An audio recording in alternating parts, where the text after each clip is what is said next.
नमस्कार, Asian news चॅनलमध्ये मी आपलं स्वागत करतो। जागतिक आदिवासी दिनाचे औचित्य साधून सुरगाणा तालुक्यातील पळसण येथे वेगवेगळ्या उपक्रमांचे आयोजन करण्यात आले होते। पळसण येथील जिल्हा परिषद शाळेमध्ये आदिवासी दिनाच्या निमित्ताने विविध उपक्रम राबवण्यासोबतच गावातून विद्यार्थ्यांची रॅली काढण्यात आली। पळसण येथील ज्येष्ठ नागरिक तथा आदिवासी नेते आणि माजी जिल्हा परिषद सदस्य सुभाष चौधरी, माजी ग्रामपंचायत सदस्य कृष्णाभाऊ चौधरी आदींसह आदिवासी समाज बांधव मोठ्या संख्येने यावेळी उपस्थित होते। आदिवासी गौरव दिनाच्या निमित्ताने पळसण येथील दत्त मंदिराच्या आवारामध्ये बिरसा मुंडा यांच्या पुतळ्याजवळ आकर्षक रोषणाई करण्यात आलेली होती। सामाजिक कार्यकर्ते सुभाष चौधरी यांच्या हस्ते आदिवासी ध्वजाचे ध्वजारोहण यावेळी करण्यात आले।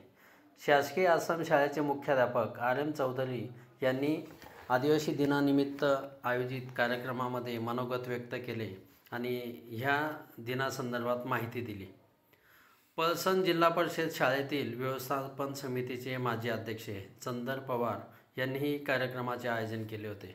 यानंतर संपूर्ण गावातून शोभायात्रा काढण्यात आली। शोभायात्रेमध्ये पारंपरिक एकलव्य, तंट्या भील, ख्वाजा नाईक आदींच्या वेशभूषेतील तरुण तरुणी सहभागी झाले होते।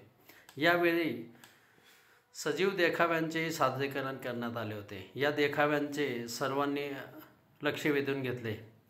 यावेळी भास्कर गवळी, भरत पवार, मनोहर जाधव, चिंतामण पवार, महारू बागुल, नारायण गवळी बाबा, कृष्णा गवळी, येवाजी भोये, नामदेव चौधरी, तानाजी टोपले, मोहन जोपळे, काशीनाथ पवार, लीलाधर चौधरी, रमेश चौधरी, काशीनाथ चौधरी तसेच पोलीस पाटील रामा धूम, माजी ग्रामपंचायत सदस्य हेमराज धूम, उपसरपंच सुरेश गावित, ग्रामपंचायत सदस्य भाऊराव पवार आदींसह परिसरातील नागरिक मोठ्या संख्येने उपस्थित होते। या कार्यक्रमाचे सूत्रसंचालन आनंदा बिरारी, संजय गवळी यांनी केले।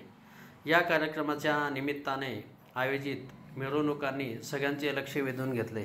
बघूया पळसण येथील जागतिक आदिवासी दिनाच्या निमित्ताने आयोजित कार्यक्रमाची काही क्षणचित्रे।